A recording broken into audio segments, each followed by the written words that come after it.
We are now in chapter 2 of Desjardins' Introduction to Business Ethics, and we're doing the first part of chapter 2.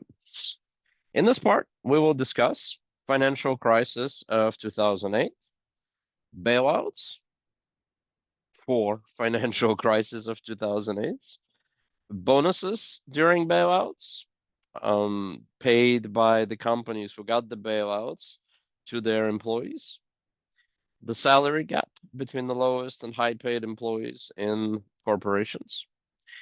And finally, getting to the ethics part of business ethics, there are three morally relevant aspects of each situation, and they are consequences, principles, character. Okay, let's go to the discussion.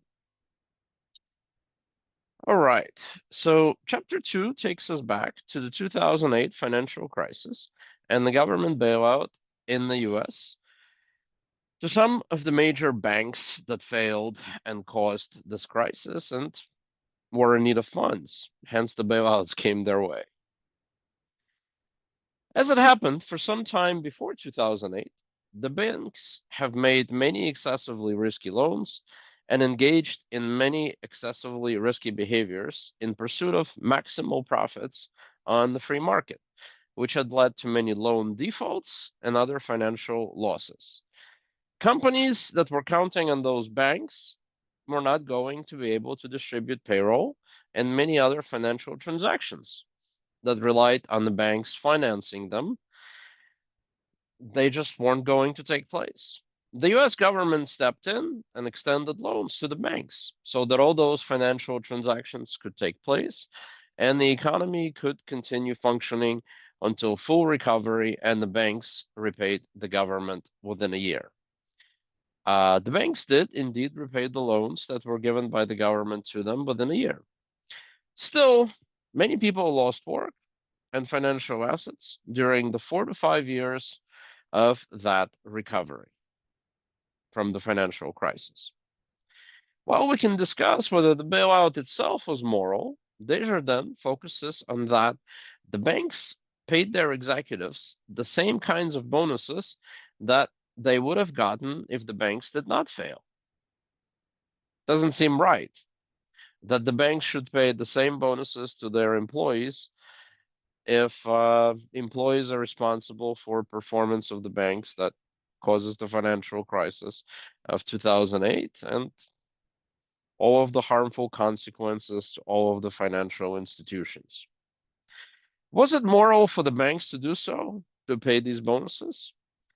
And furthermore, is it moral for the salary differences between the lowest paid and the highest employees in the firms to be so large?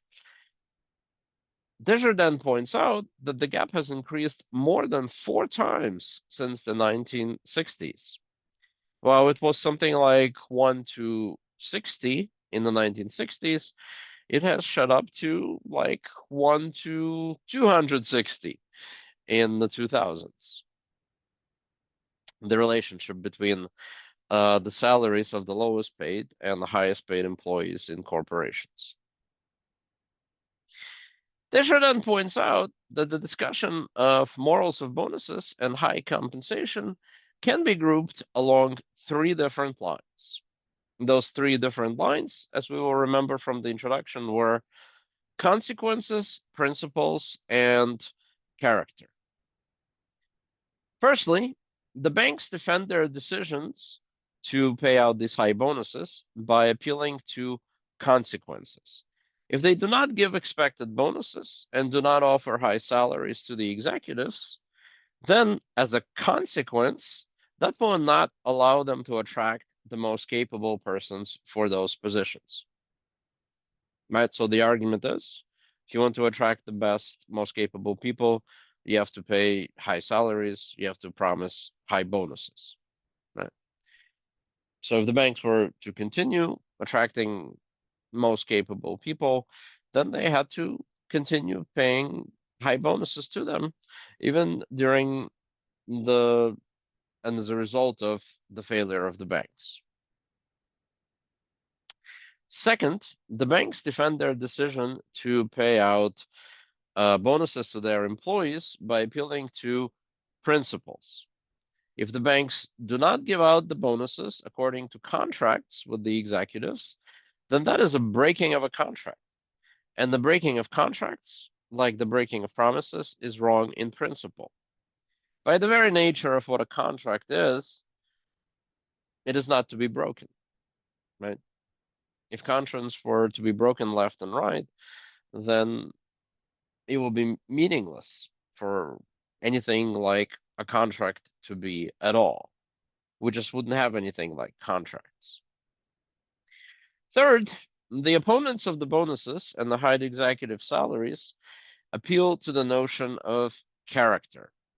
They argue that the executives were greedy when they took excessive risks that caused the financial crisis, and are also greedy to demand bonuses for their failures and such high salaries in general.